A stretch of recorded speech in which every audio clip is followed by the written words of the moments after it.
साबिक वज़ीर-ए-आज़म पाकिस्तान, मरकज़ी सदर पाकिस्तान मुस्लिम लीग चौधरी शुजाअत हुसैन का कायद-ए-आज़म की यौम पैदाइश के मौके पर पैगाम। कायद-ए-आज़म मोहम्मद अली जिन्नाह ऐसी एहसास शख्सियत थी जिसने वक्त का धारा मोड़ दिया।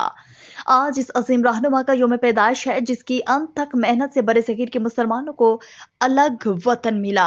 कायद-ए-आज़म ने बड़े सगीर के मुसलमानों को अलग शनाख्त और सियासत की समत का तस्वुर दिया। इखलाकियात और असूल ज़वाबित के एक रोशन मीनार थे।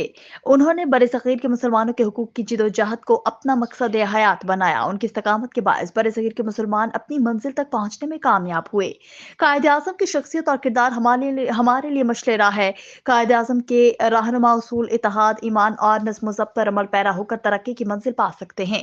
बानी पाकिस्तान के ख्वाबों की ताबीर के लिए हमें अपनी ज़ाती ख्वाहिशात को कौमी मफादात पर कुर्बान करना होगा। आज के दिन हमें मुत्तहिद होकर कायद आज़म की तालीमात पर अमल पैरा होने के आज़म का अदा करना है। कायद आज़म ने कश्मीर को पाकिस्तान की शहर करार दिया। हमें मकबूजा कश्मीर में भारतीय मज़ालिम के शिकार कश्मीरियों को नहीं भूलना चाहिए। हमें कायद आज़म की तालीमात और उसूलों की रोशनी पर अपने रवैयों का मुहासबा करना चाहिए।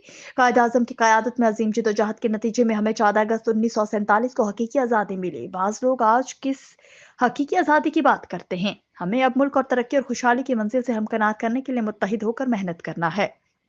कायद आज़म ने आखिरी सांस तक मुल्क की तामीर और तरक्की के लिए काम किया। हम उनके नक्शे कदम पर चलकर अपनी मंजिल पा सकते हैं।